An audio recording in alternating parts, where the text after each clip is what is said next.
ভাবতেছি পরিকল্পনাটা ফাঁস হলো কেমনে। একটা সাংবাদিক সেই তথ্যটা জেনে গেলেন গোপনে ঢুইকা।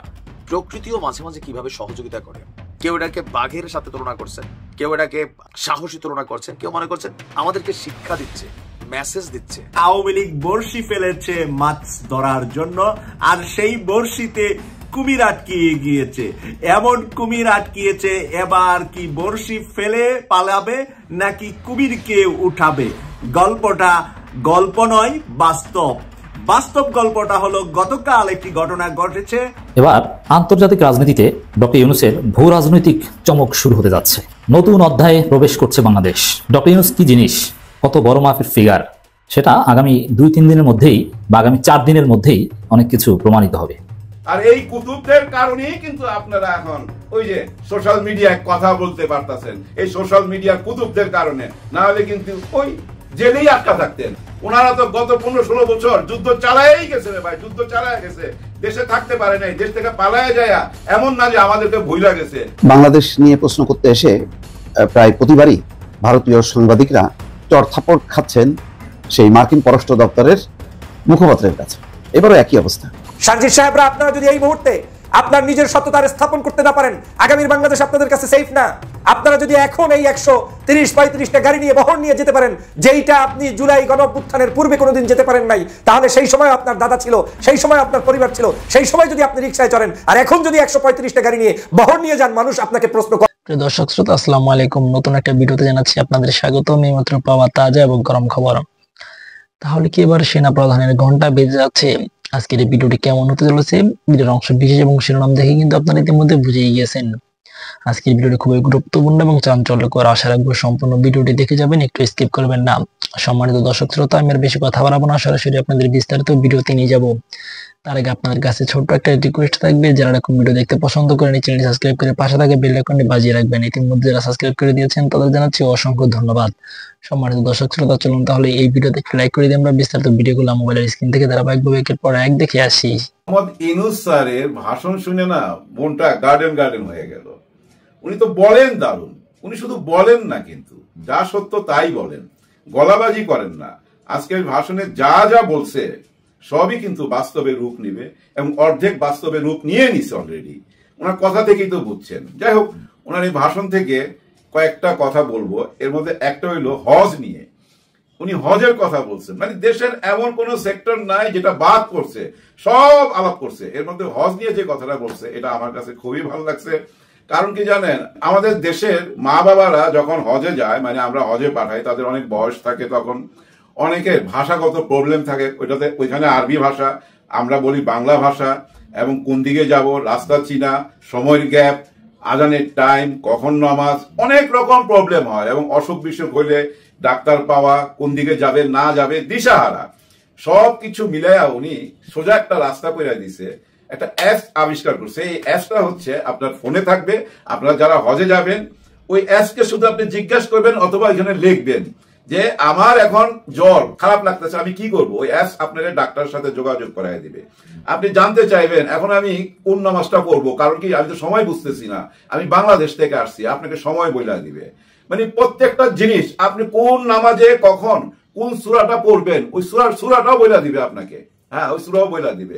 তার মানে কি, হজ করতে গেলে আপনি আর কোন রকম প্রবলেম ফেস করবেন না। কনক সারওয়ার সাহেব ইলিয়াস হোসেন পিনাকি ভট্টাচার্যের মামলাটা ঝুলাই রাখছে।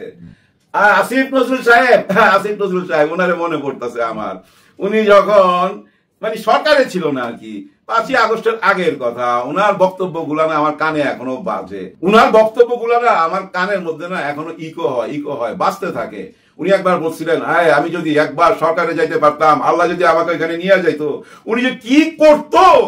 কিন্তু আপনি এই 3 জনের মামলা খালাস করলেন না কেন? সবাই মামলা খালাস করলেন, সবাইকে মুক্তি দিলেন, এই 3 জনের মামলা ঝুলে রাখলেন কেন?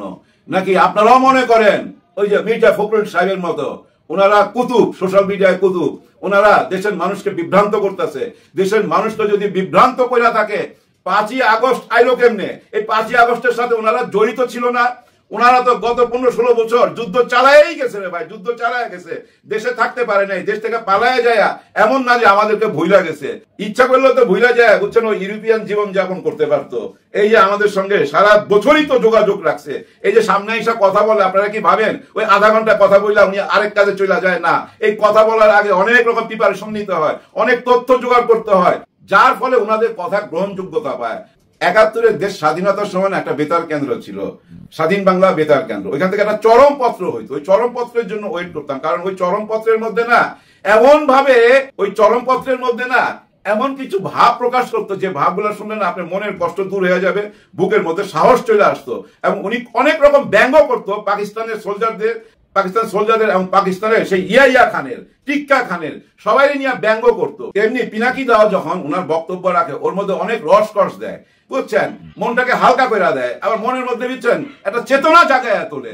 উনার কন্টেন্ট গুলা দেখে আমরা তো ভাই উৎসাহ পাইছি, প্রেরণা পাইছি।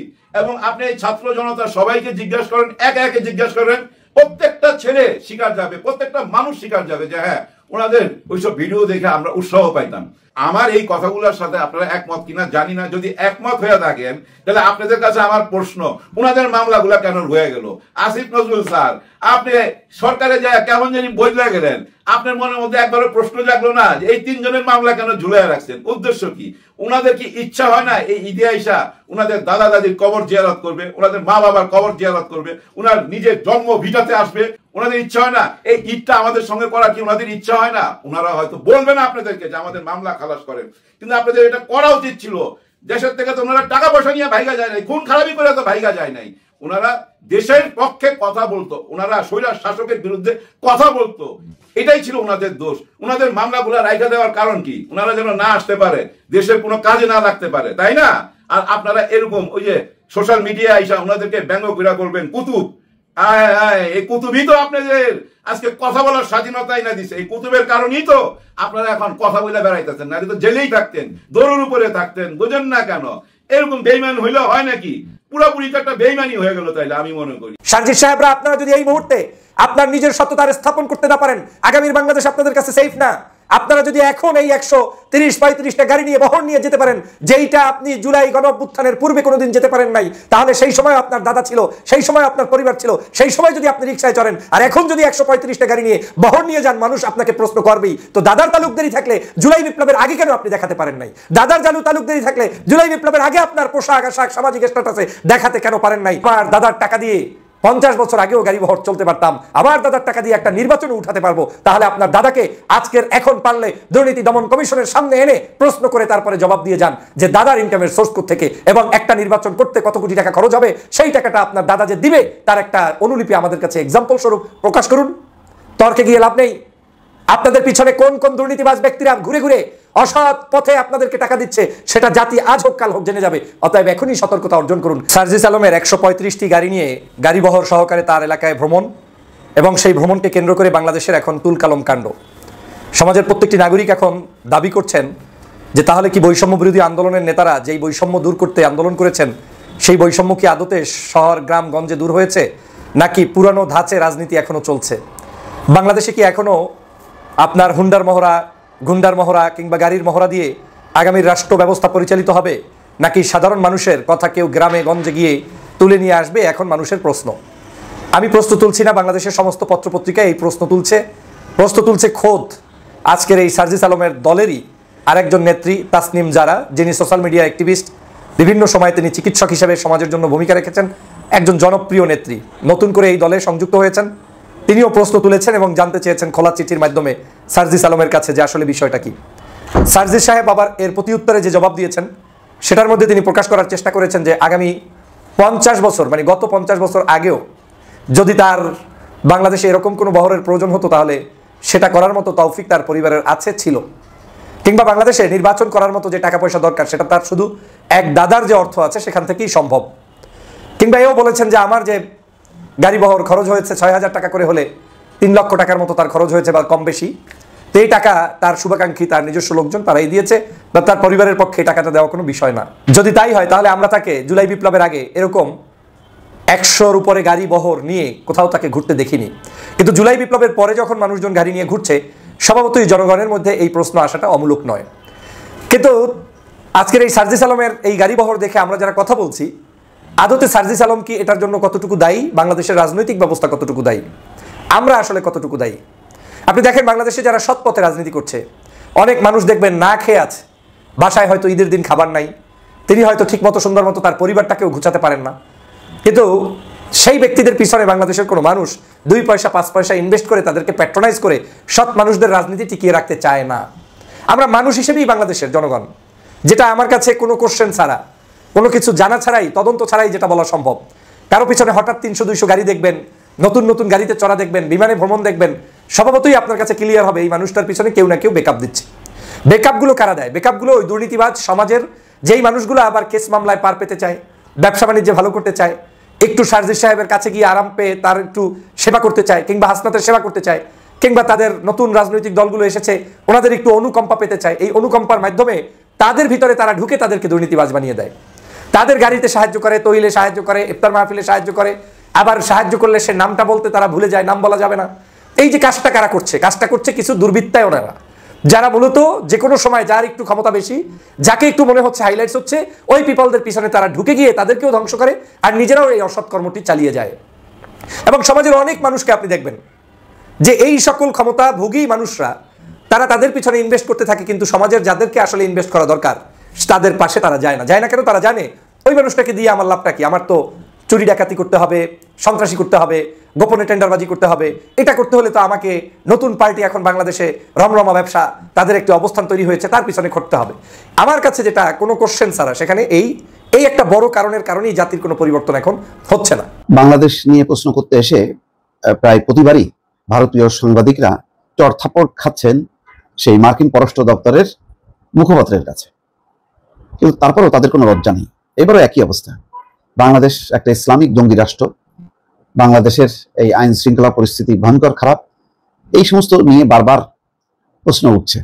তাদের ধারণা যে যেহেতু এখন জো বাইডেন সরকার নেই, এখন হচ্ছে ট্রাম্প সরকার ক্ষমতা আছে, সুতরাং ট্রাম্প তো হচ্ছে ইউনুস বিরোধী, তো সুতরাং ট্রাম্প ইলেকশনের আগে কি বলছিলেন ওইটার সূত্র ধরে বাংলাদেশের বিরুদ্ধে মানে কথা বের করা যায় কিনা, সেজন্য বারে বারে সেই প্রশ্নগুলি আসছে। এবারও তাই। গতবার প্রশ্ন আসছিল যে বাংলাদেশের সংখ্যালঘুদের উপর অত্যাচার নির্যাতন, তখন বলছে না, এই ব্যাপারে বাংলাদেশ সরকারের পদক্ষেপে আমরা খুশি এবং আমরা চাই যে এটা অব্যাহত থাকুক।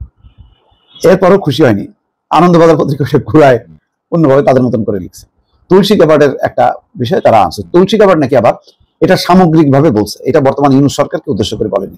সেটা আবার অন্য যে কুগেলম্যান, বাংলা দক্ষিণ এশিয়া বিষয়ের যে বিশ্লেষক মাইকেল কুগেলম্যান, তার বিশ্লেষণে বলা হচ্ছে যে না, এটা তো ইউনুস সরকারের উদ্দেশ্যে না, এটা সামগ্রিকভাবে তিনি বলেছেন যে এটা হাসিনা সরকারের সময়ও এটা সবসময় এই একটা প্রশ্ন, এটা বাংলাদেশের সংখ্যালঘুদের একটা তারা কণ্ঠস্বর থাকে, তারা নির্যাতনের মুখে থাকে, এরকম একটা, এবং সবারই এটার দায় দায়িত্ব আছে, এরকম একটা ভাবে বলছে। কিন্তু তারা নির্দিষ্ট করতে চায় ইউনুস সরকার, মানে ইউনুস সরকার হচ্ছে তাদের 1 নম্বর এজেন্ডা। হাসিনা যেমন কোনোভাবে ইউনুসকে সহ্য করতে পারে না, ভারতেরও এখন মনোভাব তাই, কোনোভাবে ইউনুস দরকার হয় জামাত ক্ষমতা আসুক তাও ভালো, আর বিএনপি আসলেও তাদের কোনো আপত্তি নেই, কিন্তু ইউনুস থাকতে পারবে না, এই হচ্ছে ব্যাপার। তো এইবারও থাপ্পড়টা খাইছে এই অর্থে যে মুখপাত্র ট্যামি ব্রুস, যে মার্কিন পররাষ্ট্র দপ্তরের নবনিযুক্ত মুখপাত্র, তার কাছে প্রশ্ন উঠছে এবং খুবই দেখেন বিব্রতকর প্রশ্ন, যে তার কাছে প্রশ্ন করা হয়েছে যে বাংলাদেশ সম্পর্কে আমার 2টি প্রশ্ন আছে। কি প্রশ্ন? একটা হচ্ছে বাংলাদেশের সেনাপ্রধান বাংলাদেশে আসন্ন ইসলামপন্থী চরমপন্থী হামলার বিষয়ে সতর্ক করেছেন। সন্ত্রাসবাদ দমনে যুক্তরাষ্ট্রের প্রতিশ্রুতির প্রেক্ষিতে বাংলাদেশকে আরেকটি আফগানিস্তানে রূপ দেওয়া থেকে বিরত থাকতে যুক্তরাষ্ট্র কি পদক্ষেপ নিচ্ছে, মানে বাংলাদেশের পরিস্থিতি মানে আফগানিস্তানে পরিণত হবে, সেটার থেকে কিভাবে নিবৃত্ত করা যায় চিন্তা করছেন? প্রশ্নের ধরনগুলো, হ্যাঁ, ওরা মানে ইয়ে খেয়ে আলু খেয়ে বড় হয়েছে, ওরা বোঝে না এইসব ধান্দা ফিকিরের প্রশ্ন। আরেকটা প্রশ্ন কি, আমার দ্বিতীয় প্রশ্ন, মোহাম্মদ ইউনূস সরকারের অধীনে সাংবাদিকদের বেআইনি কারাদণ্ডের বিষয়টি কিভাবে মোকাবেলা করছে, বাংলাদেশের সংবাদপত্রের স্বাধীনতা সমুন্নত রাখার জন্য যুক্তরাষ্ট্র কিভাবে কাজ করছে। ব্রুস বলেন আমরা এসব প্রশ্নের মুখোমুখি হই। 2টা প্রশ্নের একটারও মানে উত্তর না দিয়ে বলছে যে আমরা এসব প্রশ্নের মুখোমুখি হই। আমি মনে করি আমরা অন্যান্য দেশগুলোর ইস্যু কিভাবে পরিচালনা করি, তাদের বন্ধু হিসেবে বিবেচনা করলে তাদের কাছ থেকে আমরা কি আশা করি, অর্থাৎ কূটনৈতিক পরিস্থিতির দিকে ফিরে যাই। সৌভাগ্যবশত আমাদের একটি প্রশাসন এবং একজন পররাষ্ট্রমন্ত্রী আছেন যিনি কূটনৈতিক সমাধানের প্রতি সম্পূর্ণরূপে প্রতিশ্রুতিবদ্ধ। তিনি বিশ্বজুড়ে আমাদের বন্ধুদের সাথে মুখোমুখি কথোপকথন এবং অবশ্যই আমাদের শক্তির উপর এর প্রভাব আশা করা যায়। কি বলছেন? টেকনিক্যাল কিন্তু বুঝাই দিচ্ছে যে ভাই আমরা নতুন আসছি, আমাদের নতুন পররাষ্ট্রমন্ত্রী সে আমাদের যে সব বন্ধু দেশ অর্থাৎ বাংলাদেশ যুক্তরাষ্ট্রের একটা বন্ধু দেশ, তাদের সাথে আমরা আলোচনা করছি, সেখানে কি সমস্যা আছে, আমাদের কি পরামর্শ, এগুলি নিয়ে আমরা মতামত ব্যক্ত করছি। আমরা এখনই কোনো কিছু মনে করি না যে ওখানে ওই এটা হয়ে গেছে ওইটা হয়ে গেছে। আফগানিস্তানের সাথে বাংলাদেশকে তুলনা করা না, আল্লাহ কি বলবো, যে ভাগ্য ভালো যে মুশফিক ফজল নাই ওখানে, তাহলে বুঝতো যে ওই ভারতীয় সাংবাদিক যে প্রশ্ন করতেছে ভারতীয় মুসলমানদের কি অবস্থা, ওই তার পাল্টা একটা প্রশ্ন সেখানে হতে পারতো আর কি। এবার আন্তর্জাতিক রাজনীতিতে ডক্টর ইউনূসের ভূ রাজনৈতিক চমক শুরু হতে যাচ্ছে। নতুন অধ্যায়ে প্রবেশ করছে বাংলাদেশ। দর্শক, ডক্টর ইউনূস কি জিনিস, কত বড় মাপের ফিগার, সেটা আগামী 2-3 দিনের মধ্যেই বা আগামী 4 দিনের মধ্যেই অনেক কিছু প্রমাণিত হবে। ভূ রাজনীতির অনেক হিসাব নিকাশে পাল্টে দেবে। দক্ষিণ এশিয়ার অনেক চিত্র, দক্ষিণ পূর্ব এশিয়ার অনেক চিত্রই পাল্টে যাবে। এত পুরনো এস্টাবলিশমেন্ট ভেঙে যাবে। যেমন দক্ষিণ এশিয়ায় এতদিন ইন্ডিয়ান হেজিমনি ছিল, কিন্তু সেটা ভেঙে যাচ্ছে। শুধু বাংলাদেশ না, ইন্ডিয়ান চালাকি নেপাল, ভুটান, মালদ্বীপ, আফগানিস্তান কিংবা শ্রীলঙ্কার উপরও ডক্টর ইউনূসের নেতৃত্বে খর্ব হবে। কারণ সার্ক সামনে আসলেই তাদের অনেক চালাকি কমে যাবে। পাকিস্তান, চীন ডক্টর ইউনূসের সাথে আছে। দর্শক, একটা খবর বিশ্লেষণ করবো আমরা, যেটা মূলত শুধু ডোমেস্টিক আলোচনা নয়, এই খবরটা একদম সঠিক। মানে একটা কলাম, ডক্টর ইউনূসের চীন সফর, চাওয়া পাওয়ার চেয়ে গুরুত্ব পায় ভূ রাজনীতি। এর মানে হ্যাঁ, চাওয়া পাওয়া চাইনিজ বিভিন্ন কোম্পানি বাংলাদেশে ইনভেস্ট করুক, বাংলাদেশ সে বেকারত্ব দূর হোক, এগুলো তো আসছেই, কিন্তু তার চাইতে ভূ রাজনীতি ইম্পর্টেন্ট। আর ভূ রাজনীতি, ডক্টর ইউনূসের ভূ রাজনৈতিক প্রজেক্ট, এটা আবার কি, এক কথায় যে ইন্ডিয়ান হেজিমনিকে খেয়ে দেওয়া। এর মানে কৌশলগত বার্তা দেয়া, স্ট্র্যাটেজিক বার্তা দেয়া ভারতকে, এটাই হচ্ছে চীন সফরের মুখ্য বিষয়। অতএব ডক্টর ইউনূসের এবার ভূ রাজনৈতিক চমক আসছে। আগামী 4-5 দিনের মধ্যেই ঘটনা শুরু হয়ে যাবে। চীন সফর শেষ হওয়ার পর এটা দৃশ্যমান হবে, তবে এক্সিকিউট হতে সময় লাগবে আরেকটু। এই সফরটা সফল হওয়া মানেই হচ্ছে ভূ রাজনীতিতে একটা অভূতপূর্ব পরিবর্তনের বন্দোবস্ত হওয়া। ডক্টর ইউনূসের চীন সফর অর্থনৈতিক নয়, ভূ রাজনৈতিক কৌশল, এভাবে কেউ কেউ ব্যাখ্যা করছেন। দ্বিপক্ষীয় সম্পর্ক জোরদার, প্রতিবেশী দেশগুলোর কৌশলগত বার্তা প্রদান। এই কৌশলগত বার্তা প্রদান, এটাই হচ্ছে জিওপলিটিক্স, কৌশলগত বার্তা। এটা কিন্তু নট ইকোনমিক, স্ট্র্যাটেজিক। অর্থনৈতিক ও বাণিজ্যিক সহযোগিতা বৃদ্ধিতে 6 থেকে 8টি সমঝোতা স্মারক সই হবে। সফরে নজর থাকবে ভারত, যুক্তরাষ্ট্র, জাপানের ভারসাম্য কূটনীতি বজায় রাখতে চায় ঢাকা। এখন এই ভারসাম্য কূটনীতি বজায় রাখা, এটা কিন্তু বাংলাদেশ আগে করতে পারেনি। আগে কি ছিল যে শেখ হাসিনা, যদি ডক্টর ইউনূসকে, শেখ হাসিনাকে যদি চীন যেতে হতো, আগে ভারত যাওয়া লাগতো, ভারতের গ্রিন সিগন্যাল নিয়ে যেতে হতো। এটা কি ভারসাম্য? ভারতের কনসার্নের বাইরে শেখ হাসিনা কিছুই করতে পারতেন না চীনের সাথে। হ্যাঁ, চীনের সাথে একটা ভালো ব্যালেন্স করেছিলেন, কিন্তু সেটা ভারতের পরামর্শে।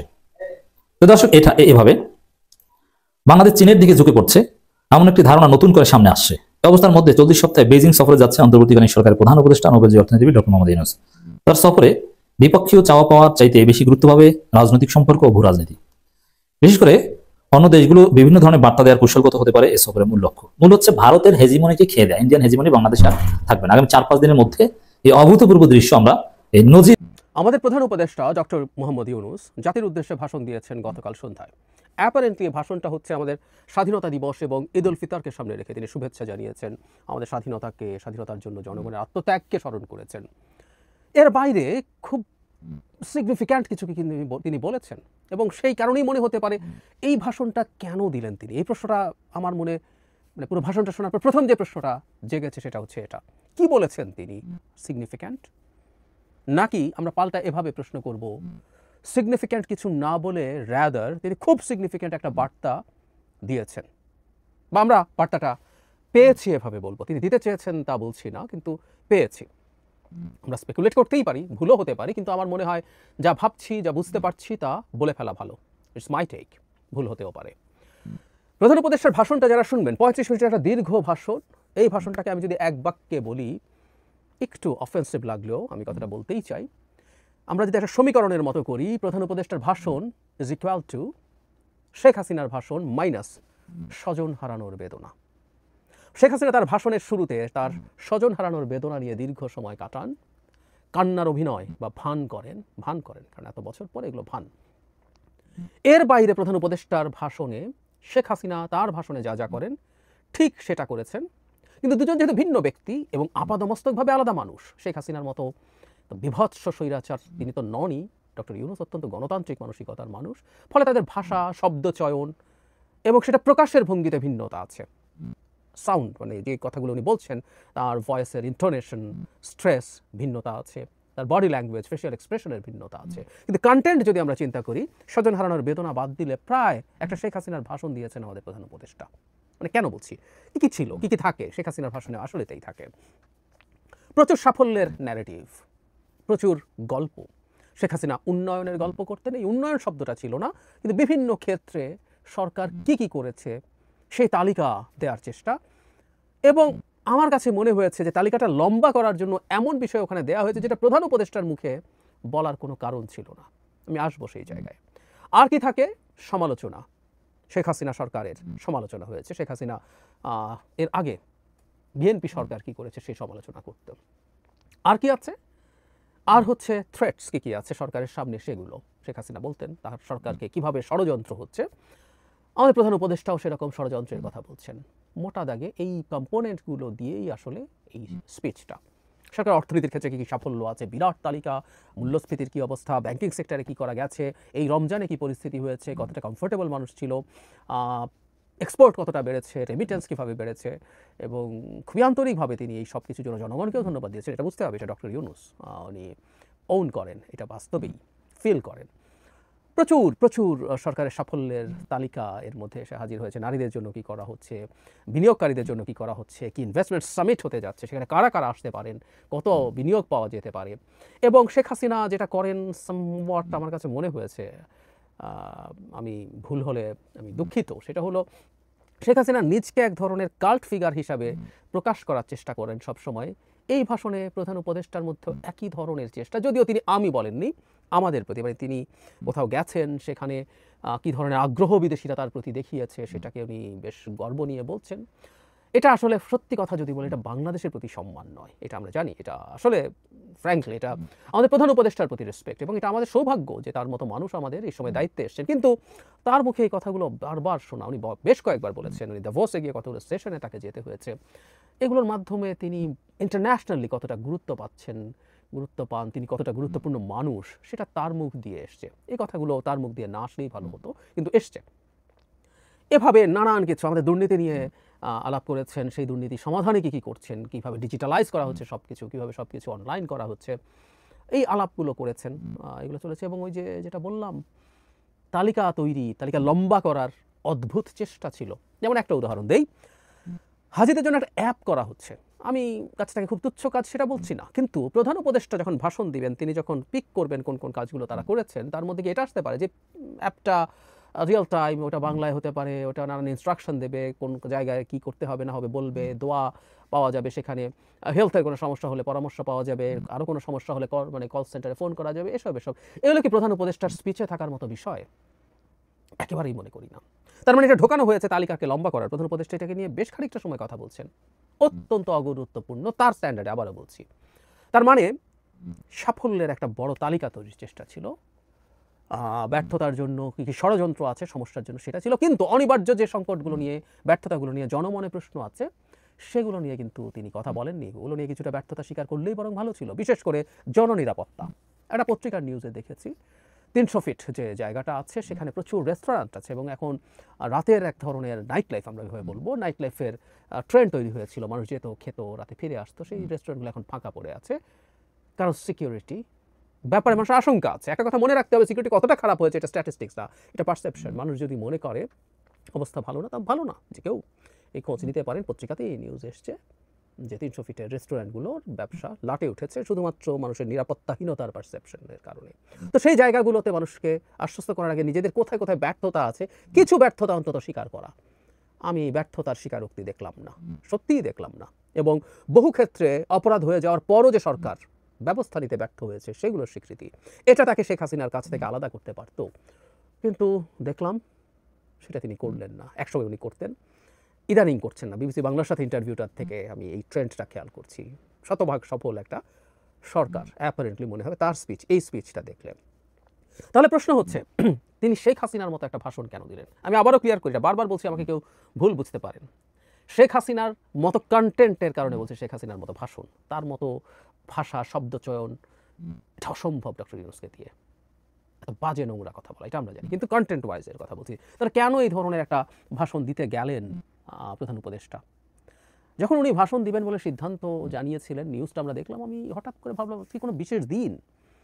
সাধারণত এই ধরনের সরকার তাদের 6 মাস পূর্তি, 1 বছর পূর্তি এই ধরনের বা কখনো খুব গুরুত্বপূর্ণ কোনো মেসেজ দিতে যাবেন সেই কারণে আসছেন, কোনো অস্থিরতা হচ্ছে বা সরকার কোনো একটা খুবই ডিসাইসিভ, খুবই সিগনিফিক্যান্ট ডিসিশন নিয়েছেন, এমন কিছু জানাতে চান যেটা খুবই গুরুত্বপূর্ণ। সো আমরা অনেকে আগ্রহ করে বসেছিলাম।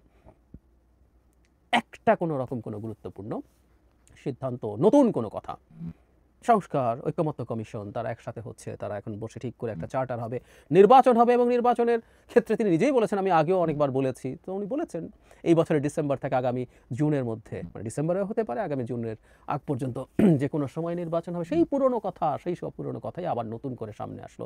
একটা কোনো নতুন কথা নেই, জাস্ট সরকার কি কি ক্ষেত্রে কত ভালো করছে, প্রধান উপদেষ্টা কতটা গুরুত্বপূর্ণ, কোথায় কোথায় থ্রেট আছে, গুজবের কথা এনেছেন, আমাদেরকে সতর্ক থাকতে বলেছেন। সাম্প্রতিক সময় গুজব একটা বড় প্রবলেম তৈরি করেছে, উইচ ইজ রাইট, সেগুলো তিনি বলার চেষ্টা করেছেন। সো নাথিং নিউ ওয়াজ দেয়ার। তাহলে কেন তিনি ভাষণ দিতে আসলেন? 26শে মার্চকে মাথায় রেখে বা ঈদকে মাথায় রেখে শুভেচ্ছা জানাতে চান না? 35 মিনিট এগুলো নিয়ে এত এত কাজের ফিরিস্তি দেওয়ার কোনো কারণ নেই। আমরা জানি যে আমরা সরকারকে সমালোচনা করছি অনেকেই, যে সরকার ঠিকমতো কাজ করতে পারছে না, সরকার যতটা এফেক্টিভ হওয়ার কথা, এফিশিয়েন্ট হওয়ার কথা সেগুলো করছে না। যে যে গ্রাউন্ডগুলোতে বলছে সেই গ্রাউন্ডগুলো আসলে এখনো একই রয়ে গেল, সরকারের একদম কোনো সাফল্য নেই, কেউ বলছে না। সাফল্য আছে, নিশ্চিতভাবেই আছে।